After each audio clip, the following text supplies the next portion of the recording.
Hi there, happy Tutorial Tuesday. I hope that you guys are having a great week so far.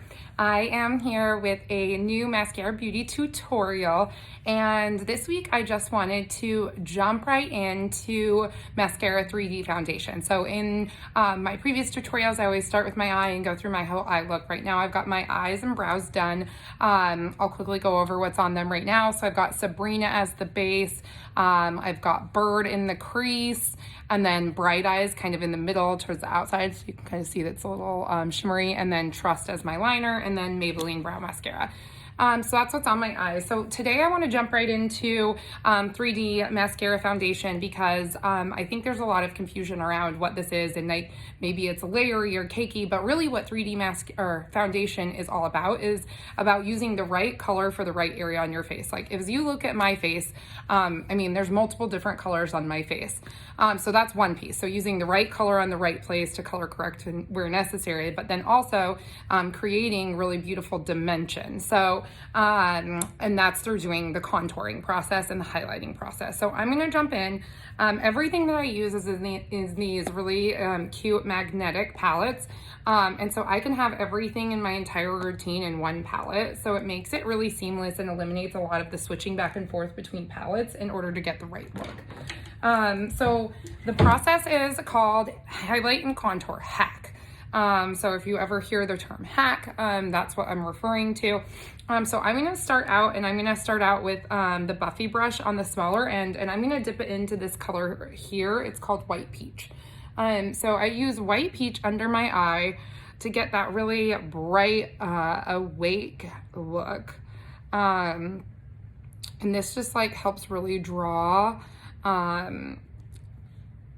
attention right to the center of your face, right under your eye, give you that just like really beautiful pop. And you can already start to see that is really making a difference on how my face looks, just brightening up my eye area like so. And I just use a tiny bit of product, and instead of swiping, you do a stippling. I have a haircut in my face. You do a stippling motion. So it's not a swipe, it's a stipple. And the reason why you do this is because it just really gets it. Well, first of all, this makeup is designed to be applied that way, but it also just gets it right into your skin and helps starting that second skin process. So it's not floating on the top of your skin, it's really setting in. Next, I'm going to switch to the fatter end of the Buffy brush. You can also use the skinnier end of the B Squared bronzer brush. Either work just as effectively. And I'm going to come in with Candlelit. So I change my color depending upon the season. I'm about as white as I get right now. And so I bumped my color shade a little lighter from, I was using Amber, and now I'm using Candlelit. What I also like about this product is that it's cheap, or I should say it's affordable. So each of these tins is $14, and that's compared to, $50 to $100 for department store brands. And I've tried them all: MAC, Laura Mercier, Chanel, let me see what other ones, Charlotte Tilbury. I've literally tried them all. So I think I'm confident to say that this competes and exceeds in a lot of ways with much more expensive department store brands. And because of that, you can keep multiple colors on hand, and that way, as your skin tones change throughout the year, you can update your shades accordingly. So now I just want you to notice that I use that same stippling technique here, but the only places that I put this color are where it belongs. So this color belongs on my chin line. So I chin line here, kind of up around my mouth, and then in the middle of my forehead. Now, the reason why I didn't do this area here and around here and my nose is because I use other product on that. And what I really love is that everything with this product line is super full coverage. So my contour actually gives coverage. So I don't need to put an all over on my face.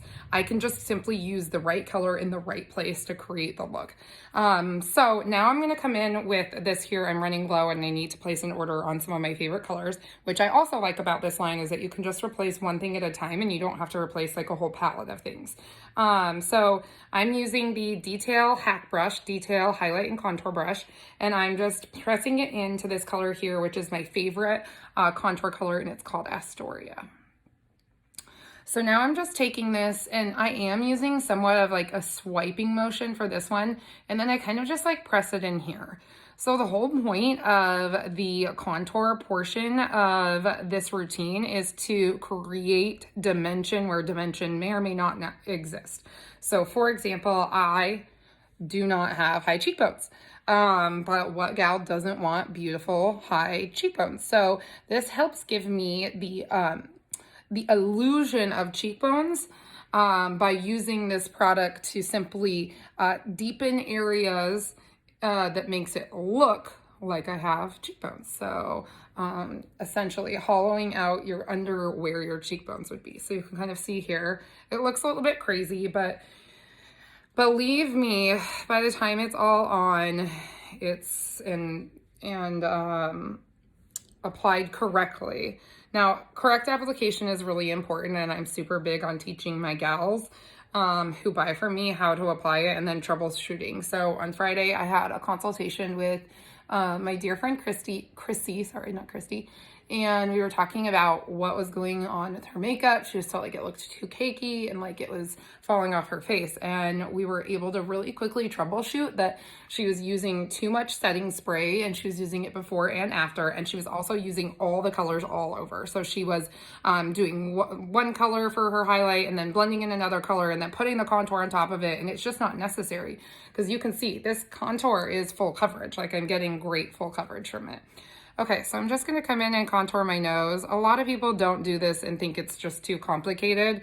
Really, it's super personal preference. I think it's really easy once you get the hang of it, but each nose is different. I have quite a prominent nose. I like my nose. It does not bother me that it's prominent, although it used to, but for some reason it just stopped bothering me. Maybe because I started contouring it. And then let's see, where's this other cute brush that I like? This one. I can't remember the name of this brush. And I think it's meant for eyeshadow, but I use it to just swipe down the ridge of my nose with my bright color. So the same color I use under my eye, I'm using on the ridge of my nose. So again, highlight and contour. Highlight brings into focus what you want to see. Contour makes things appear to fade away or draw away. So, you know, if you have a wider set nose, this can give you the appearance of having a much, much thinner nose. Okay, so at this point, I've got my face makeup on for the most part, except for my cheek color. And so I'm going to go ahead and blend, and I'm going to blend just one side so you can kind of see exactly what I'm talking about. So this is a damp perfector sponge.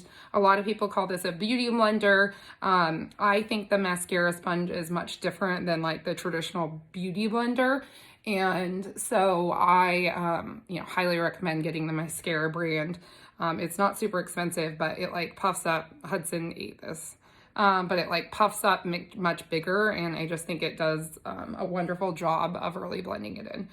So let me just get this. So again, this is pressing this makeup into your skin. It's removing any excess makeup so you don't get cakey and have problems with your makeup feeling like it's sliding off your skin.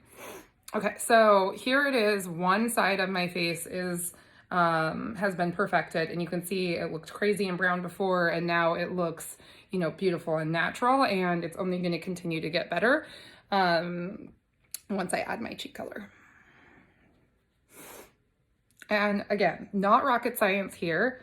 I switched to this when I started doing a lot of video on Instagram, because it's like an instant filter for your face. So instead of having to like go filter the heck out of everything, you can just use this and you have kind of your all day filter on. Awesome.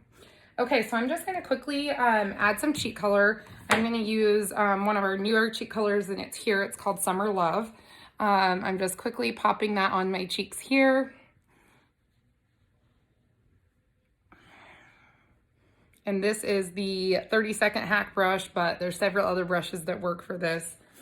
Awesome. And then I'm going to come in and I'm going to do just a tiniest bit of, this is, let's see, Georgia highlighter right on the top of my cheeks to create that mascara glow. I'm going to flip it to the smaller end, dab it, just strike a straight line down my nose, and then highlight at the top of my brow bone.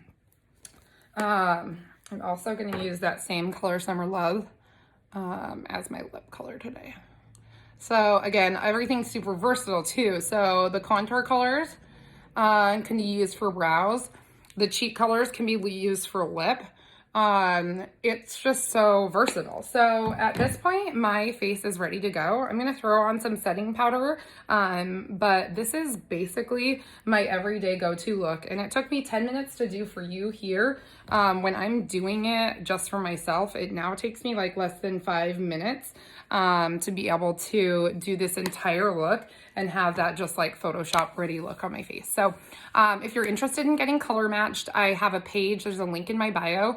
I can virtually color match you. Really, all you need to do is send a selfie, bare face selfie in good natural lighting, and I can get your color match over to you. And then I'm happy to do one-on-one consults as well. So yeah, feel free to reach out, go click the link in my bio, follow it over, watch my YouTube videos, and then go to my color match page, and I'm happy to get you started on mascara makeup. Have a great one.